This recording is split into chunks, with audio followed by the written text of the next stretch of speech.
Well, thank you, Chairman DeSantis, Ranking Member Lynch, distinguished representatives of the subcommittee. I appreciate the opportunity to testify. I'd like to begin by saying that I'm not here for myself. I'm here strictly for my brothers and sisters still struggling to transition to post-military life while also struggling with post-traumatic stress and no other options besides drugs and therapy. I'm here for those of us in the veteran communities who have been left behind and continue to deal with the pain of suicide as other veterans see no way out. I'm here for the veterans who have lost faith in the system, lost hope for themselves, and have lost purpose in their lives.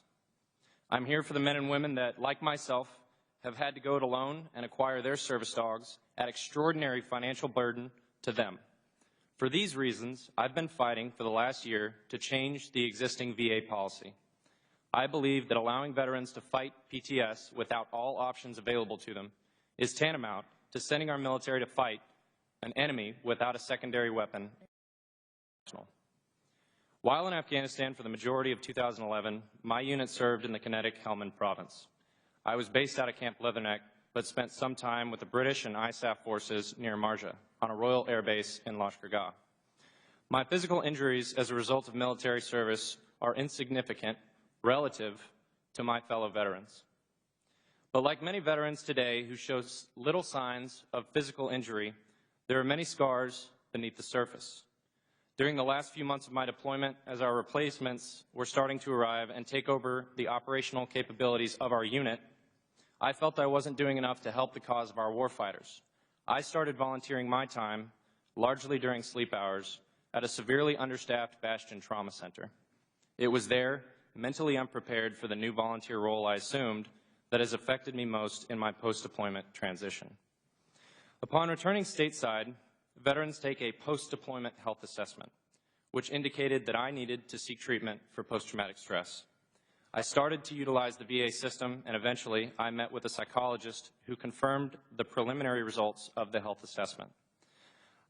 I was then prescribed sleep aids and antidepressants and told to utilize what is called a veterans center in my local area for counseling. A little less than 2 years on this path, the symptoms seemed to stagnate or get worse.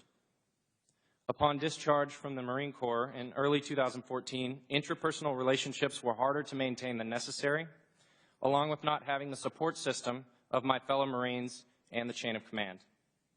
I didn't have a civilian job, was not in school yet, and simultaneously was experiencing a divorce. In the same few months, I would experience what most veterans now are all too familiar with: the loss of military friends to preventable suicide. Many of these veterans had gotten addicted to pills prescribed to them and lost even a glimmer of hope in their lives. Some of these men and women had spouses, had children, mothers, fathers, and friends they left behind because the status quo of treatment for post-traumatic stress failed them. Life as I'd known it had been ripped away, and one night alone, I decided to end it all. It is only for the timing of a friend, a fellow Marine, arriving on my doorstep at that exact moment that I'm here right now. Semper Fidelis, indeed. The next day, I quit medication cold turkey, not wanting to continue down the dark path of opiate addiction. I sought another way and found that a trained service dog was an option, but not one provided by the VA. Further inquiry to local nonprofits similar to Canines for Warriors resulted in wait times over a year, with the demand being as high and nonprofit-based budgets what they are. A few months after searching myself, I got Kaya, who's at my feet today, who quite literally pounced into my life. I had her obedience trained, then subsequently trained for post-traumatic stress symptoms by an Assistance Dogs International accredited trainer. After roughly $10,000 all told, with my family's assistance of my own money, I got the help I needed. Yet today, many veterans still don't have those resources. I still have my bad days, but with Kaya at my side, I'm largely in a different phase I call it recovery. Retired Marine General James Mattis calls it post-traumatic growth.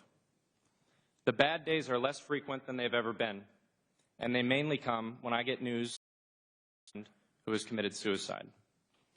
Since starting this quest, more and more of the veteran community have come forward to impart upon me the stories of their brothers and sisters who have taken their lives.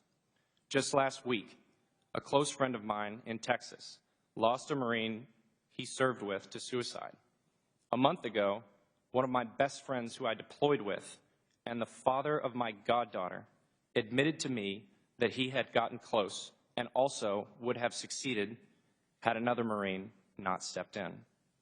They all come to me pleading, in fact, begging, to use what voice I have in this chamber and in the halls of Congress to give you all this message.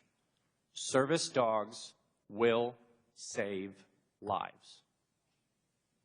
And with the current epidemic of veteran suicides, it is unconscionable to keep the status quo and wait any longer to institute this change we all know is a viable solution to reduce the epidemic of veteran suicides. Thank you very much for the opportunity to testify.